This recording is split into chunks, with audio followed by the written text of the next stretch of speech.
Hello, hello les amis poissons, ascendant poisson, signe lunaire et vénusien en poisson. Bienvenue pour cette guidance sentimentale, relationnelle, amoureuse du mois d'août 2024.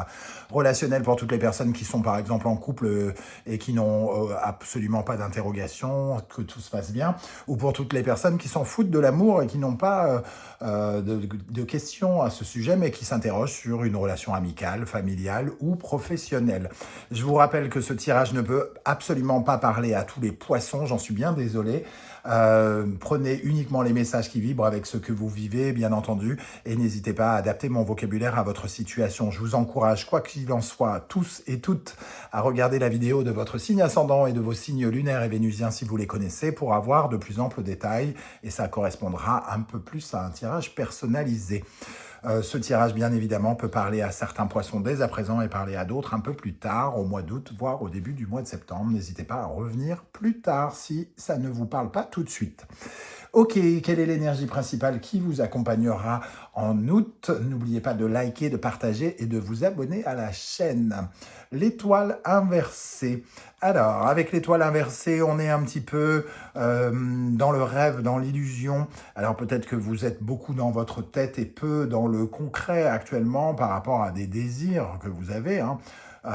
Et vous perdez un petit peu parce que finalement l'étoile c'est être à sa juste place, être totalement authentique, bien installé entre guillemets sur terre avec ses émotions, etc. Et que là vous avez peut-être vraiment la tête en l'air, entre guillemets, en tant que poisson. Ça peut nous parler d'une certaine forme de rêverie, de sensibilité accrue, à une réflexion qui est très portée sur, oui, sur cette notion d'imagination, mais on imagine les choses en étant peu dans le concret. Donc, c'est un peu comme si vous étiez là sans être là.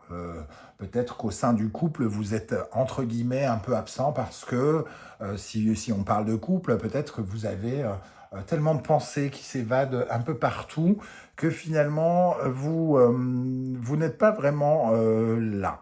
Il y a quelque chose d'assez, comment dire, là on a le soleil inversé, c'est un peu le royaume des faux semblants.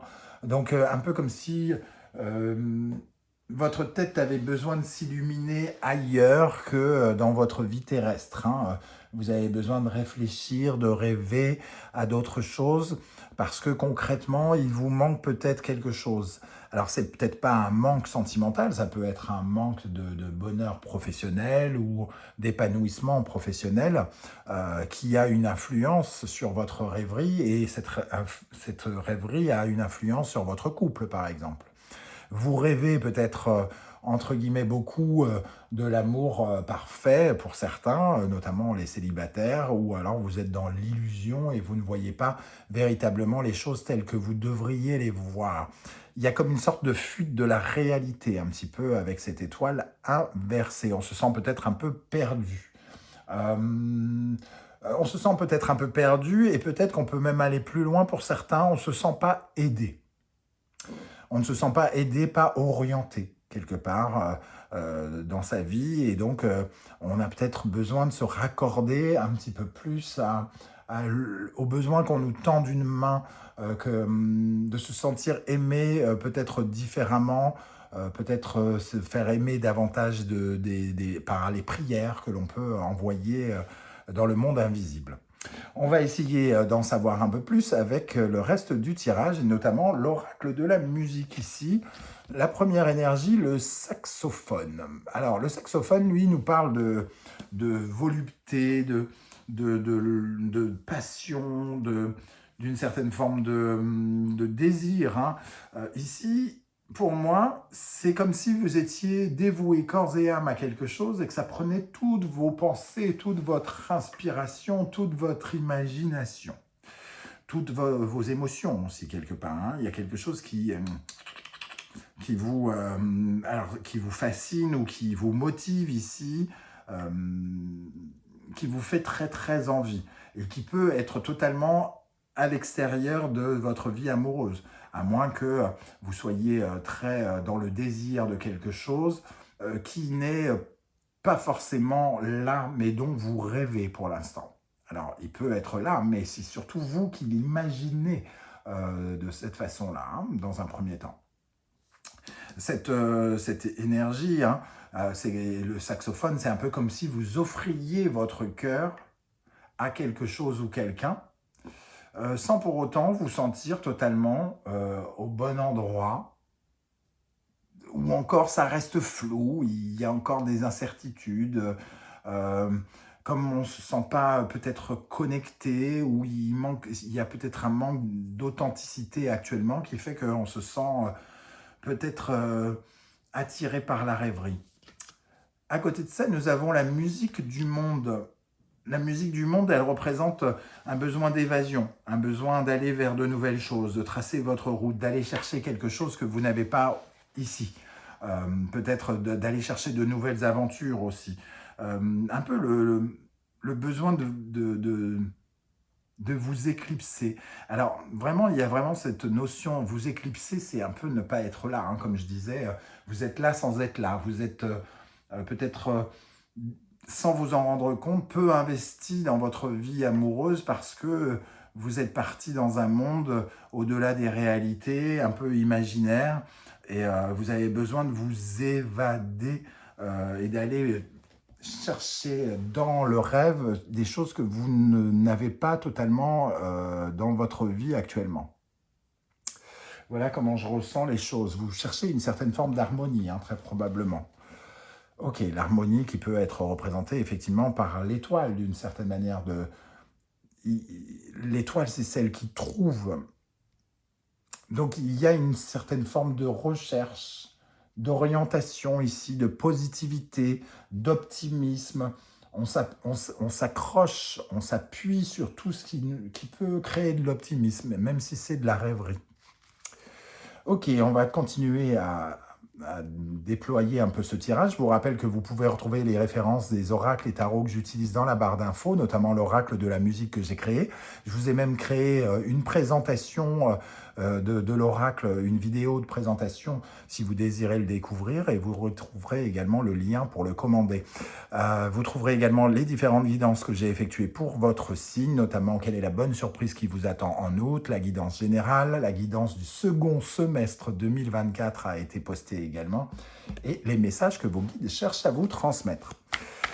Alors, les amis poissons, sur quelle énergie vous pouvez vous appuyer? Qu'est-ce qui est bon pour vous avec cette étoile inversée? Qu'est-ce qui est bon pour vous?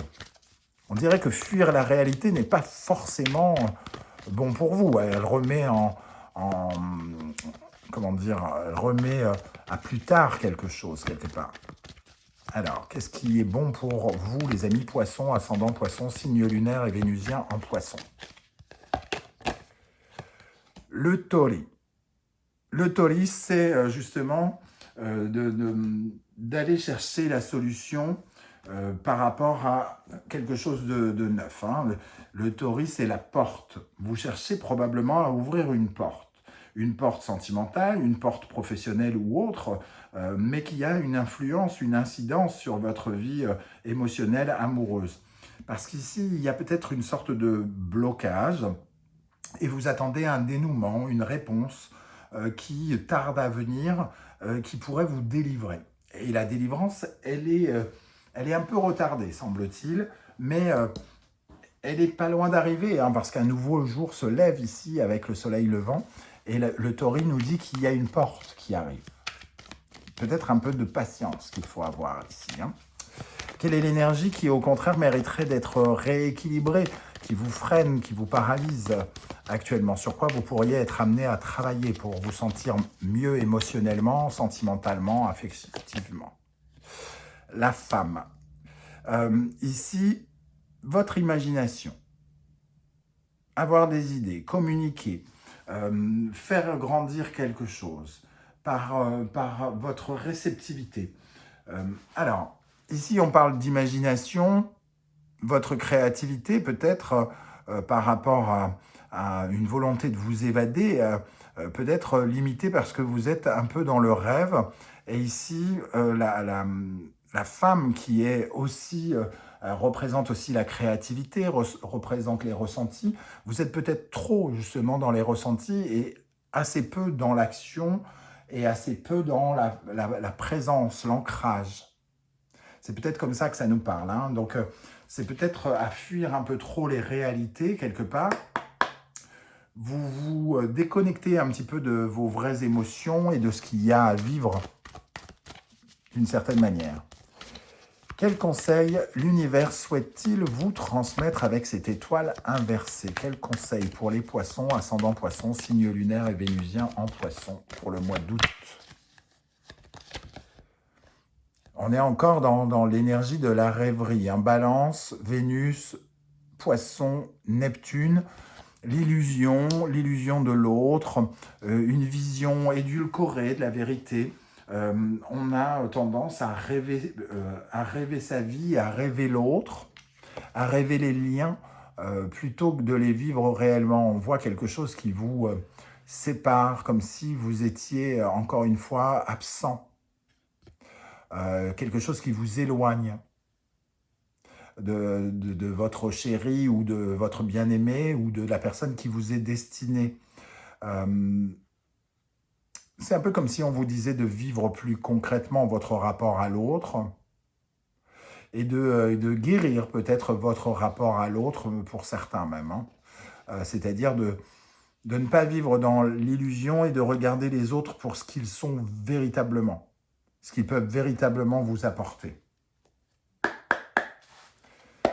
Ok, alors on va déterminer un petit peu les énergies qui accompagneront les poissons célibataires en août 2024. Pour les poissons célibataires, qu'est-ce qui ressort ici comme énergie avec l'étoile inversée?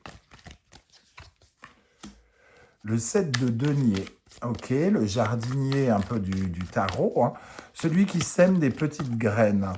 Alors, ici on a une énergie plutôt justement d'ancrage. Mais on voit derrière le 6 d'épée, comme quoi votre façon de semer vos petites graines est peut-être à revoir. Il y a peut-être quelque chose à changer ici avec ce 6 d'épée, parce que finalement, on amorce une transition, un peu comme si on revenait sur les petites graines qu'on avait plantées et qu'on avait envie de planter les choses différemment ou autrement. Le 7 de denier nous dit que peut-être ce qui a été planté pour essayer de sortir du célibat n'a pas été totalement efficace, qu'il faut revoir un peu la récolte. La récolte est peut-être trop maigre et qu'il faut persévérer, mais en changeant peut-être de positionnement, de façon de regarder les choses. On retrouve ces étoiles ici, hein. Il faut peut-être reprendre le mouvement pour aller attirer votre bonne étoile, pour vous rapprocher de votre bonne étoile. Re-rentrer dans une action de persévérance aussi, quelque part. C'est le moment peut-être de commencer à semer certaines graines pour certains autres, hein. Ok, si vous voulez atteindre cette étoile, ce doux rêve, il vous faut quand même actionner des choses, persévérer dans cette idée de semer des graines pour pouvoir un jour récolter quelque chose. Et donc transformer votre vie, la métamorphoser ici avec le 6 d'épée. Quelles sont les énergies qui accompagneront les couples poissons? Pour les couples, qu'est-ce qu'on a? La reine de coupe. Donc on reparle de cette émotivité, de cette sensibilité, de cette créativité qui vous fait écouter particulièrement votre cœur, comment votre cœur bat pour les choses ou pour les gens ici en couple. Et on voit le 3 de denier. Il y a le besoin d'essayer de travailler en équipe. Il y a vos prières sont peut-être dans la construction de quelque chose. Vous avez